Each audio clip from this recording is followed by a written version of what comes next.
È probabile che molte invenzioni recenti fossero già patrimonio della precedente civiltà e che, dopo la cancellazione di questa, cominciata nelle città americane ed europee per finire in Africa e India, siano state riciclate con un lavoro di retroingegneria. La scoperta più importante di quelle ripristinate è sicuramente il modo di produrre energia elettrica. L'elettricità, d'altra parte, era già conosciuta dall'antichità. Ricordiamo la pila di Baghdad e la super lampadina delle piramidi.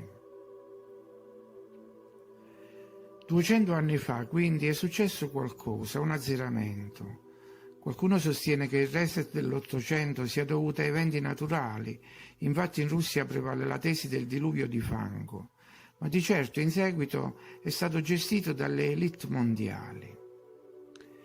C'è anche l'ipotesi inquietante che 200 anni fa siamo stati definitivamente occupati da forze oscure che hanno provveduto tramite i loro intermediari a farci dimenticare un passato migliore per farci vivere nell'ignoranza e nella paura. Ma torniamo all'elettricità. Conosciamo le controversie legate alla figura di Nikola Tesla e dei suoi esperimenti per captare energia libera dall'etere. Lui in realtà sapeva ciò che stava cercando. In Croazia, dove era nato, ci sono monumenti e palazzi che di sicuro aveva osservato e su cui si era interrogato. Parliamo pur sempre di una mente eccelsa. Ebbene, lui aveva osservato le grandi e le piccole cupole che sono la caratteristica di tutti gli edifici delle città europee di quel periodo. Erano un segno distintivo sui tetti di palazzi eleganti dei centri cittadini e davano l'idea di un progresso diffuso, sostanziale, anche se discreto.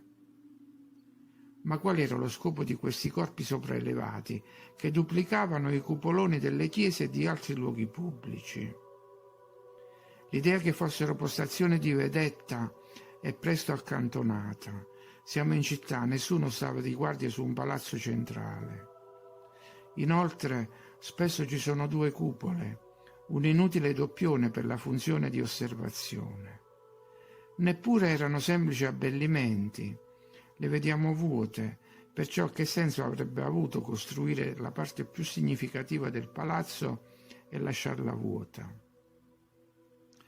E nemmeno pare plausibile il fatto che ci fossero campane all'interno. Di quante campane aveva bisogno un palazzo? A nessuno avrebbe fatto piacere essere disturbato tutto il giorno da continui rintocchi. Quindi dovevano contenere apparecchiature non meglio identificate, anche se qualcuno parla di sfere, barre, dischi, cilindri, griglie. In ogni caso dispositivi collegati all'atmosfera. C'è un francobollo abbastanza misterioso al riguardo. Fu emesso per celebrare cosa? L'installazione di uno di questi oggetti in una cupola? Visto che le immagini mostrano cupole quasi tutte vuote, forse si trattava di una rimozione, il modo per celebrare la definitiva scomparsa dei meccanismi all'interno. Si trattava di quei meccanismi visti per un breve periodo nelle esposizioni universali e poi tolti di mezzo definitivamente? Si trattava di condensatori, generatori, accumulatori di energia? Oggi sui tetti ci sono pannelli solari e antenne sui balconi per attivare le onde presenti nell'atmosfera. Nell'aria c'è tutto, onde luminose, impulsi elettromagnetici, energia libera, onde sonore. Basti pensare ai miliardi di messaggi dei telefonini che viaggiano nell'aria.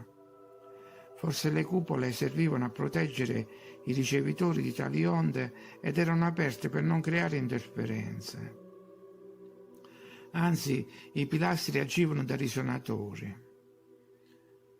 Piccola parentesi, quello dei risonatori è un discorso più ampio che riguarda obelischi, croci, colonne, statue, secondo molti tutti componenti di sistemi energetici. E ciò che c'era all'interno delle cupole forse serviva anche a instaurare cambi armonici per recare impulsi di benessere alla popolazione. Questo non si può dire con certezza, ma da ciò che si vede nelle vecchie foto, la precedente civiltà era riuscita a soddisfare le proprie necessità prendendo strade diverse da quelle a cui siamo abituati. Qualche ricercatore, svolgendo indagini più approfondite, ha cercato di risolvere il mistero del contenuto delle cupole sugli edifici. È stato suggerito innanzitutto che le cupole più grandi servissero per le esigenze energetiche del quartiere, mentre quelle più piccole per i bisogni del palazzo, compresa l'illuminazione. E c'è ancora molto che dovremmo sapere sull'utilizzo della corrente elettrica, come si può vedere da questi pali senza fili. I ricercatori di cui sopra sostengono che all'interno delle cupole potevano esserci contenitori per liquidi, miscele o amalgami. Si parla di mercurio rosso e oro o altre sostanze sintetiche che rimandano a soluzioni come quelle contenute negli ostensori o nei bastoni dei vescovi. Soluzioni da trattare coi guanti speciali per evitare forse la radioattività. Tutto comunque collegato all'elettricità. Disattivandole si pensava di sviare i nuovi abitanti delle città, ma le cupole, anche se vuote, dicono che servivano a qualcosa di importante e l'energia libera lo è.